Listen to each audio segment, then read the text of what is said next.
Roh Allah melayang-layang. Ya, berfirmanlah Allah. Nah, ini bukan berapa jumlah Allah, tetapi bagaimana Allah dan seperti apa Allah itu. Jadi kalau kamu tanya Nandar, siapa nama ini? Siapa nama ini? Siapa nama ini? Jangan dulu sampai situ. Pahami dulu Tritunggal ini seperti apa. Kamu kan menuduh saya Wanes, ya kan? Tanyakan saya tentang Tritunggal. Sesi selanjutnya saya akan jelaskan tentang Tritunggal supaya banyak orang memahami. Oh, Tritunggal itu bukan berapa jumlah Allah, tetapi bagaimana Allah itu.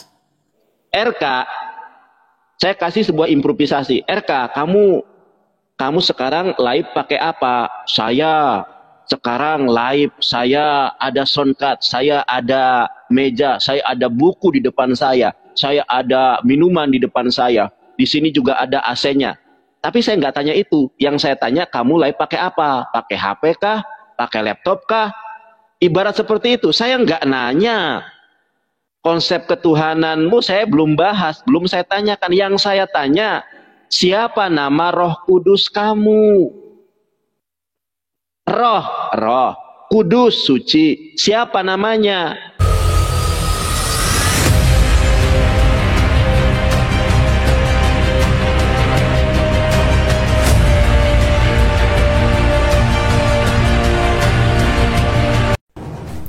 Assalamualaikum warahmatullahi wabarakatuh. Sahabat beriman, berjumpa kembali di Bintang Mu'alaf Channel. Mudah-mudahan kita semua selalu sehat walafiat di dalam lindungan Allah Subhanahu wa ta'ala. Salam satu Tuhan, Allahu Akbar. Sahabat, kesempatan kali ini kita akan tampilkan sebuah video perdebatan antara Yonathan Nandar versus RK, yang mana RK ini sudah kita viralkan beberapa waktu yang lalu. Ternyata dia hanyalah seorang pengecut.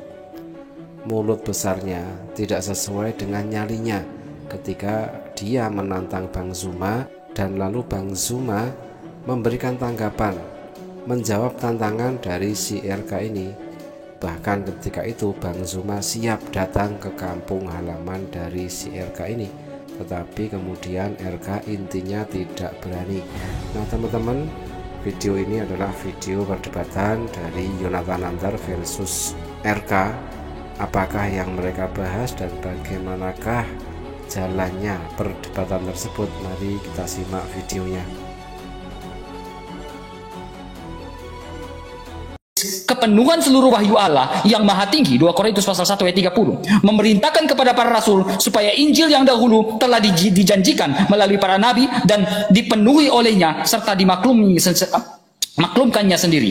Mereka wartakan kepada semua orang sebagai sumber segala kebenaran yang menyelamatkan serta sumber ajaran kesusilaan, dan dengan demikian dibagi-bagikan karunia-karunia ilahi kepada mereka. Lalu di Katekismus Gereja Katolik nomor 78, di sini penerusan yang hidup yang berlangsung dengan bantuan Roh Kudus dinamakan tradisi suci. Jadi bagaimana kita berbicara tentang tradisi suci? Kita berbicara bagaimana kita tahu tentang Allah. Kita tahu tentang Allah itu adalah menurut pengalaman bangsa Israel dengan Allah, menurut pengalaman Yesus Kristus dengan murid-muridnya. Ada satu pertanyaan yang menggelitik pertanyaan Anda, dan ini saya akan bicara. Kalau kita bicara tentang Mosyiak. Mosyiak di dalam perjanjian lama itu merujuk pada Kristus, pribadi yang diurapi. Tetapi kita lihat nih, di dalam perjanjian lama, khususnya di dalam Yesaya 43 ayat 11 mengatakan, akulah Tuhan dan tidak ada juru selamat lain selain daripada aku. Oke? Nah, di sini dia berbicara dalam bahasa Ibrani, dia bicara apa, Nandar? Lihat, ini Ayin yang merujuk pada Hashem. Ayin. Oke, sekarang kita lihat di dalam Matius pasal 2 ayat 11, ini merujuk pada Mosyiak yang merujuk, ini Alkitab, Perjanjian Baru. Mosyiak yang merujuk pada siapa? Mosyiak yang merujuk pada apa? Kepada kebagaimanaan Allah. Yang sama dengan Yesaya 45 ayat 21. Yesaya 43 ayat 11. Kecuali Mosyiak ada cap di belakang. Kalau cat di belakang itu merujuk pada pribadi yang diurapi. Tetapi ini Ayin yang merujuk pada sang nama itu, kebagaimanaan dia. Ya, saya pikir ini satu hal yang sangat fundamental. Dan dalam Matius pasal 2 ayat 11 dia bilang apa? Juru selamat yang pakai Ayin yang merujuk pada Hashim itu. Oke, Nandar, itu sudah jawaban satu. Jadi siapa Yesus Kristus? Firman Allah yang menjadi manusia. Nah, ini kita berbicara tentang kebagaimanaan Allah. Ya, bagaimana Allah dan seperti apa Allah itu. Di dalam Kejadian pasal 1 ayat 1 mengatakan pada mulanya Allah menciptakan langit dan bumi. Roh Allah melayang-layang. Ya, berfirmanlah Allah. Nah, ini bukan berapa jumlah Allah, tetapi bagaimana Allah dan seperti apa Allah itu. Jadi kalau kamu tanya Nandar, siapa nama ini? Siapa nama ini? Siapa nama ini? Jangan dulu sampai situ. Pahami dulu Tritunggal ini seperti apa.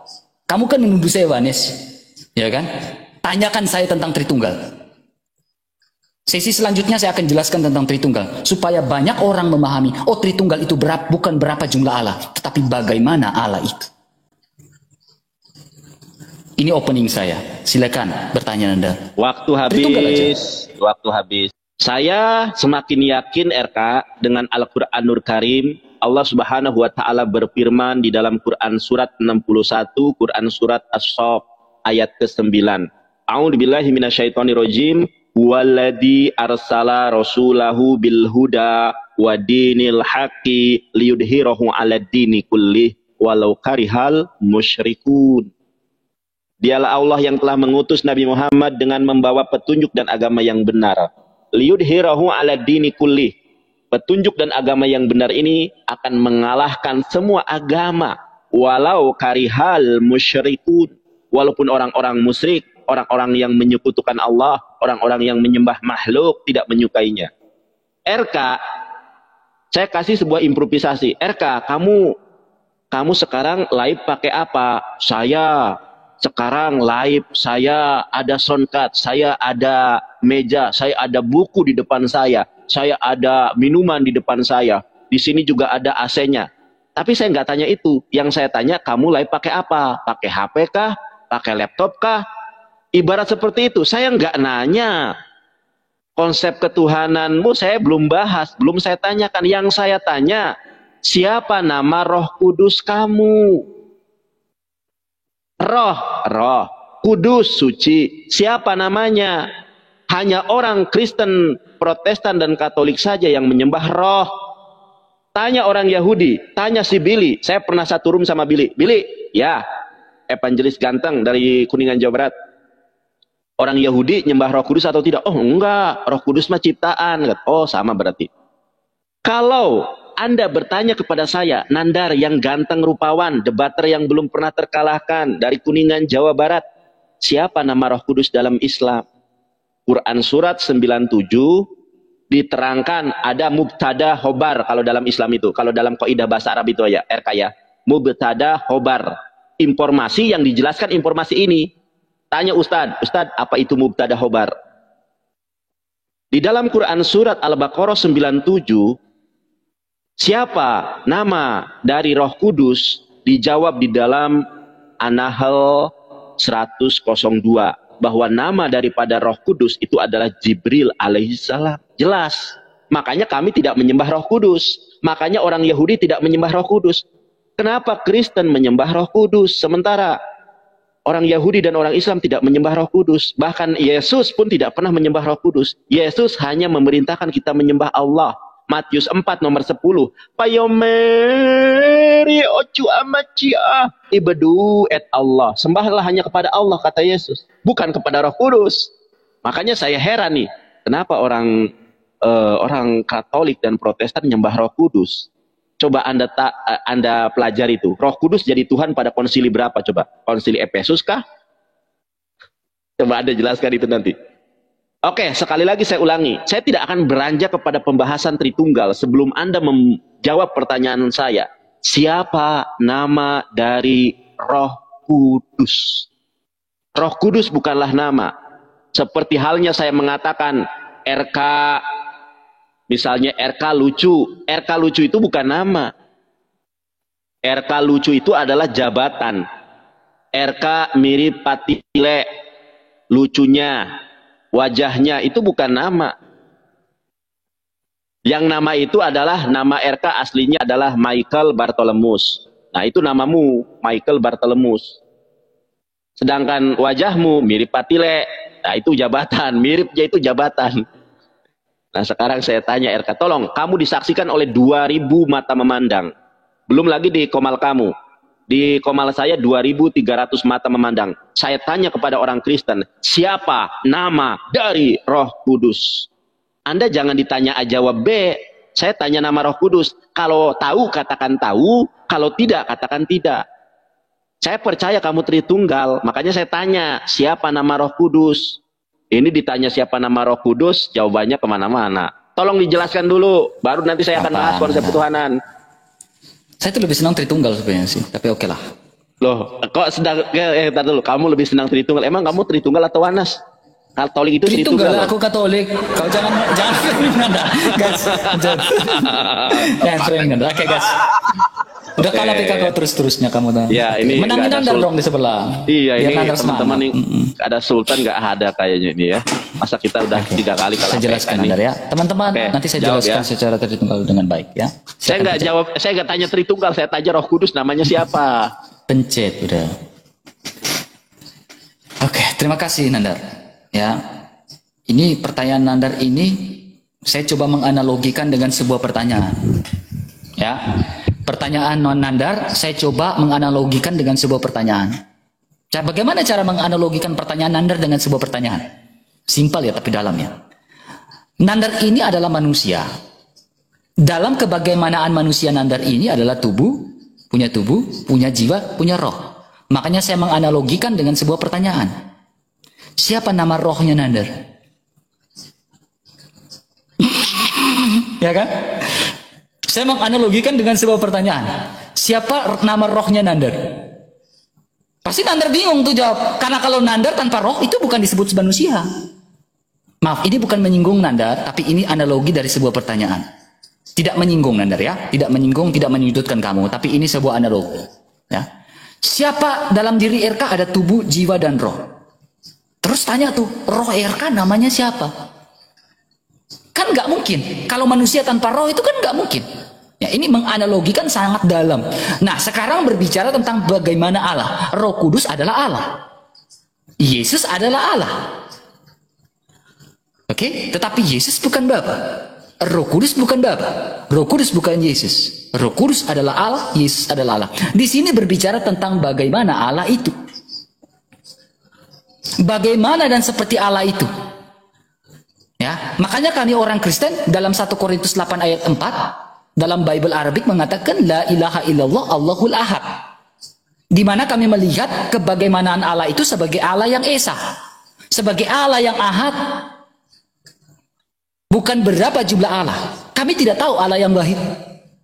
Karena berbicara tentang wahid itu berbicara tentang tunggal.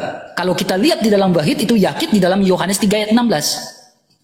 Anak tunggal Allah. Nah itu bicara tentang wahid. Tapi bicara tentang keesaan berarti la ilaha illallah Allahul Ahad. Di dalam kebagaimanaannya kita mengenal Bapa, firman-Nya dan Roh Kudus. Bapa, firman-Nya dan Roh Kudus ini berbicara tentang bagaimana Allah dan seperti apa Allah itu. Allah tentu memiliki firman. Kalau Allah tidak memiliki firman, bagaimana dia mengatakan kun, jadilah? Tidak mungkin kan? Sehingga kita berbicara tentang bagaimana Allah itu, kita berbicara tentang Allah dalam 1 Timotius 6 ayat 16 bersemayam dalam terang yang tak terhampiri. Kami berbicara tentang Allah yang batin. Lalu kami mengenal Allah yang zohir, di mana firman-Nya menjadi manusia. Nah, kita berbicara tentang firman-Nya yang menjadi manusia. Di sini berbicara tentang prototokos. Apa prototokos itu? Yang sulung. Bukan berarti Yesus itu adalah yang sulung dari anak ini lalu dikatakan yang sulung. Bukan begitu. Dalam teologi tidak berbicara seperti itu. Tetapi berbicara tentang yang sulung, berbicara tentang prototokos, artinya dia keluar dari yang suci. Ini dasar nih, Nandar.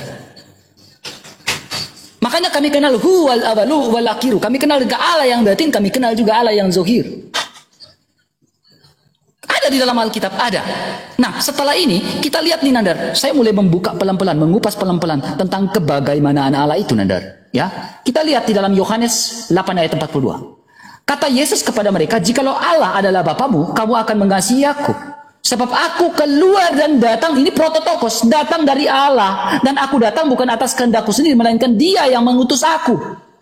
Berbicara tentang firman yang diutus Bapa, sehingga kita kenal dengan prototokos yang artinya Dia yang keluar dari yang suci itu, di mana firman itu diutus oleh Bapa. Dalam kebagaimanaan Allah punya firman enggak? Punya. Kalau Allah punya firman itu ciptaan enggak? Enggak mungkin firman itu ciptaan. Firman itu bersama-sama dengan Allah. Beresit haya hadafar. Dalam Yohanes 1 ayat 1 dalam haberitnya. Haya hadabar, artinya dia sudah ada. He was. Ya, pertanyaan saya kepada Nandar. Saya ingin ajak Nandar untuk berpikir ya. Menurut Nandar, firman Allah itu ciptaan atau bukan? Karena Yesus adalah firman Allah dan bersama-sama dengan Allah, logosnya Allah. Menurut Nandar, firman Allah itu ciptaan atau bukan? Mangga, tafadol laki, silakan.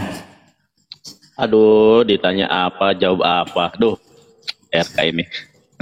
Oke, kita mulai lagi. Saya akan jawab semuanya ya.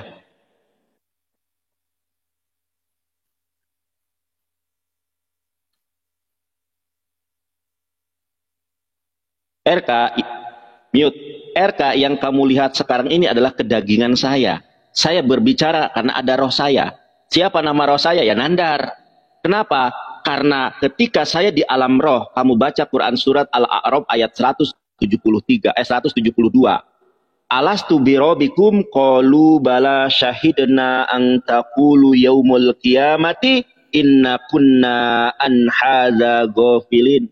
Di alam roh saya sudah ditanya, bukankah aku ini Tuhanmu?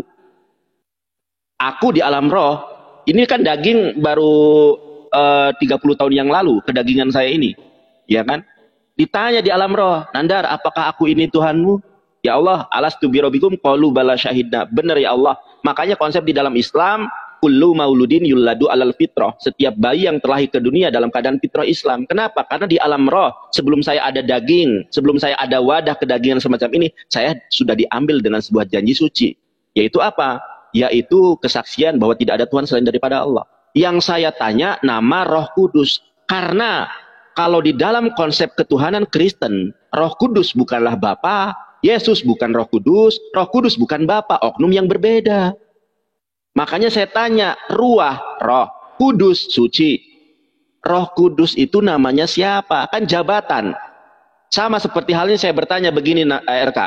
Di dalam nama Bapa, di dalam nama Anak, di dalam nama Roh Kudus, dalam nama Bapa. Orang Kristen meyakini Bapa itu adalah generic name. Sebutan. Karena Anda dan saya kalau punya anak disebut Bapak juga. Bapak Nandar. Nah, Bapak kan. Orang Kristen di dalam nama Bapak. Siapa nama Bapak? Nama Bapakmu itu Yahweh. Siapa nama anak? Nama anak itu Yesus Kristus. Siapa nama Roh Kudus? Bingung. Kalau nama Bapak adalah Yahweh. Kalau nama anak adalah Yesus. Kenapa Roh Kudus? Kalian nggak bisa menyebutkan namanya. Makanya saya kasih sebuah improvisasi. Di dalam Al-Quran surat An-Nahl dan Quran surat Al-Baqarah, An-Nahl 102 dengan Al-Baqarah 97, Roh Kudus itu namanya Jibril. Makanya kami tidak menyembah Roh Kudus. Kamu ditanya nama Roh Kudusmu saja, nggak bisa jawab. Makanya biar gampang, siapa nama Bapak, siapa nama anak, siapa nama Roh Kudus. Yang dua saya kasih bocoran. Siapa nama Bapak? Yahweh Elohim. Oke. Siapa nama anak? Yesus Kristus atau Yesua HaMashiach. Siapa nama dari Bapak? Dari Roh Kudus? Bingung. Karena nggak ada jawabannya dalam Alkitab. Yang ada jawabannya di dalam Quran. Satu itu. Kita berbicara tentang kalimatullah. Kita berbicara tentang kalam. Kalam itu adalah perkataan Allah. Nah, Yesus perkataan Allah atau bukan? Bukan. Yesus itu adalah produk dari kalam Allah. Di mana ayatnya? Quran surat Al-Imran ayat ke-69. Apa kata Allah? Inna masala Isa indallahi kamasali Adam. Penciptaan Isa di sisi Allah sama seperti penciptaan Adam. Inna masala Isa indallahi kamasali Adam. Khalaqahu min turabin tsumma qala lahu kun fayakun. Ketika Allah berkehendak sesuatu, Allah mengatakan kun, jadilah. Allah berfirman nih, jadilah Yesus. Yesus jadi. Yesus itu adalah produk daripada ucapan Allah kun. Makanya Yesus dikatakan atau Iso, Deisom Masiho dalam bahasa Ibrani, dalam bahasa Arabnya Isa Al-Masih adalah kalimatullah. Yang dimaksud dengan kalimatullah adalah makhluk ciptaan Allah yang tercipta dari kalimat jadi. Jadi maka jadilah dia. Karena Yesus tidak seperti kita. Kalau kita ada dan lahir ke dunia karena wik. Kalau Yesus bukan karena wik, tetapi karena firman Allah katakan jadilah Yesus, maka jadilah di dalam buah kandungan Bunda Maria alaiha shalom. Itu penjelasannya gamblang. Makanya cari di dalam Quran, ada enggak Isa al-Masih disebut kalamullah? Enggak pernah ada. Karena dia adalah tercipta dari satu kata, kun, jadilah. Makanya Anda kalau belajar Islam, bedakan antara kalimatullah dengan kalamullah. Jeder. Jawab pertanyaan saya, siapa nama Roh Kudus? Kalau tidak tahu, nanti saya lanjutkan gitu loh dengan pertanyaan lain. Oh ya, Nandar saya tidak tahu. Siapakah nama Roh Kudus? Nah, ternyata RK tidak mampu menjawab. Justru dia mengikuti pendeta seniornya. Ketika ditanya, maka jawabannya adalah balik bertanya. Siapakah dia? Pendeta yang seperti itu? Nah, sudah kita viralkan beberapa waktu yang lalu juga. Intinya pertanyaan dari Yonatan Nandar, siapakah nama Roh Kudus itu, tidak mampu dijawab oleh si RK ini ya. Dan kemungkinan pertanyaan tersebut tidak akan mampu dijawab oleh semua pendeta di Indonesia ini, apalagi jemaatnya. Coba umat Kristen kalau tahu siapakah nama Roh Kudus, silahkan ketik, tuliskan di kolom komentar. Terima kasih sahabat, mudah-mudahan bermanfaat. Jazakumullah khairan kasiran. Wassalamualaikum warahmatullahi wabarakatuh.